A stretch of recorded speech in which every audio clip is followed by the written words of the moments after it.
உங்களுக்கு பார்த்திங்கன்னா 7 நாளில் இந்த படர்தாமரை குணமாகணும் அப்படின்னா இந்த வீடியோவை வந்து பாருங்கள்.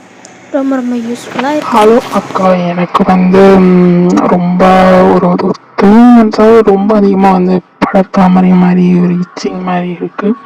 ஸோ அதுக்கு என்னோட ரிலேட்டிவ் ஒருத்தவங்க ஆக்ஸோடர்மா ப்ளஸ் க்ரீம் அப்படிங்கிற ஒரு க்ரீம் சஜஸ்ட் பண்ணாங்க. ஸோ அதோடைய யூசஸ் என்ன அப்படிங்கிறத சொல்ல முடியுமா?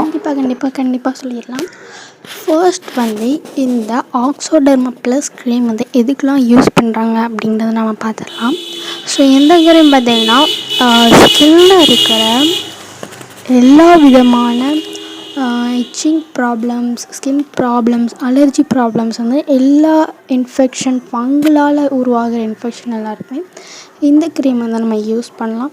ஸோ அவ்வளோ ஒரு சூப்பரான ஒரு க்ரீம்னு நம்ம சொல்லலாம். அண்ட் அஃபோர்டபுளான ப்ரைஸில் கூட நமக்கு அவைலபிளாக இருக்குது. ரொம்ப எஃபெக்டிவானது கூட. ஸோ இந்த க்ரீம் பற்றின ஃபுல் அண்ட் டீட்டெயில் இந்த வீடியோவில் நம்ம பார்க்கலாம். அதுக்கு முன்னாடி நீங்கள் நம்ம சேனலுக்கு புதுசாக வந்திருக்கீங்க அப்படின்னா இதோட அவைலபிள் ப்ரைஸ் எத்தனை அப்படிங்கிறத பார்க்கலாம். 329க்கு பார்த்திங்கன்னா 6 பீஸ் ஆஃப் ஆக்ஸோடர்மா ப்ளஸ் க்ரீம் நமக்கு கிடைக்கிது மீஷோவில். இதோட ப்ரைஸ் ரேட் எப்படி அப்படிங்கிறத நம்ம பார்த்தாச்சு. அண்ட் இதை எப்படி நம்ம யூஸ் பண்ணுறது அப்படிங்கிறத இப்போ பார்க்கலாம். ஃபர்ஸ்ட் உங்களோட எங்கே இடத்துல படர்தாமரை இருக்கோ அதை நல்லா சோப் போட்டு வாஷ் பண்ணிக்கோங்க. ஸோ இந்த படர்தாமரைக்கு பார்த்திங்கன்னா எந்த மாதிரியான சோப் நம்ம யூஸ் பண்ணலாம் அப்படிங்கிறத வர வீடியோஸில் பார்க்கலாம். ஸோ இப்போது நீங்கள் இப்போ ரெகுலராக யூஸ் பண்ணுற சோப் யூஸ் பண்ணி நீங்கள் நல்லா வாஷ் பண்ணிட்டு நல்லா ட்ரை பண்ணிக்கோங்க. ஈரப்பதம் அப்படிங்கிறது இருக்கவே கூடாது. ஏன்னா ஃபங்கலுக்கு பார்த்திங்கன்னா ஈரப்பதம் அப்படிங்கிறது ரொம்ப தேவை. அதோட எண்ணிக்கையை பெருக்கிறதுக்கு ஈரப்பதம் ரொம்ப தேவை. ஸோ நீங்கள் நல்லா ஈரப்பதமே இல்லாமல் தொடச்சிட்டு இந்த க்ரீமை அப்ளை பண்ணிடுங்க. அண்ட் அப்ளை பண்ணிவிட்டு உங்களோட ஹேண்ட்ஸை நல்லா வாஷ் பண்ணிடுங்க. இல்லைன்னா ஹேண்ட்ஸில் பரவும் அப்படின்னு மென்ஷன் பண்ணியிருக்காங்க. ஸோ அப்ளை பண்ணிட்டு உங்களோட ஹேண்ட்ஸை நல்லா கைகளை சோப் போட்டு வாஷ் பண்ணிடுங்க.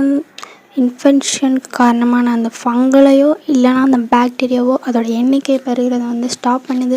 ஸோ அதனால் உங்களுக்கு மேலும் அந்த ஸ்கின் அலர்ஜி பரவாமல் அண்ட் ஆல்சோ இது ஆன்டிபயோட்டிக் நிறையா இருக்கிறதுனால இது உங்களுடைய ஸ்கின்னில் அந்த அலர்ஜியை போக்குறதுக்கும் இந்த க்ரீம் ரொம்ப யூஸ்ஃபுல்லாக இருக்க போது. நீங்கள் எவ்வளோ ஹோம் ரெமடிஸ் ட்ரை பண்ணியிருப்பீங்க. அண்ட் ஆல்சோ இந்த மாதிரியான மெடிக்கல் ரிலேட்டடான கெமிக்கல் க்ரீம்ஸும் நீங்கள் யூஸ் பண்ணிங்க அப்படின்னா உங்களுடைய இன்ஃபெக்ஷன் சூப்பராக கம்மியாகிறத நீங்களே உங்கள் கண்ணால் பார்க்கலாம். வெறும் 7 நாளில் உங்களுடைய ஸ்கின்னில் நடக்க போகிற ஆச்சரியத்தை நீங்களே பார்க்க போகிறீங்க. ஸோ மறக்காமல் இந்த க்ரீமை ட்ரை பண்ணுங்கள். ஒரு 7 நாள் ட்ரை பண்ணிட்டு உங்களோட ரிசல்ட் எந்த மாதிரி இருக்குது அப்படிங்கிறத கமெண்ட் பண்ணுங்கள். அண்ட் ஆல்சோ நீங்கள் யூஸ் பண்ணும்போது லைட்டாக இச்சிங், இரிட்டேஷன், அந்த மாதிரி எரிச்சல் அந்த மாதிரி வந்துச்சு அப்படின்னா மறக்காமல் அதையுமே கமெண்ட் பண்ணுங்கள். ஸோ அதுக்கான சொல்யூஷன் என்ன அப்படிங்கிறது நம்ம பார்க்கலாம். ஸோ மறக்காமல் நம்ம சேனல்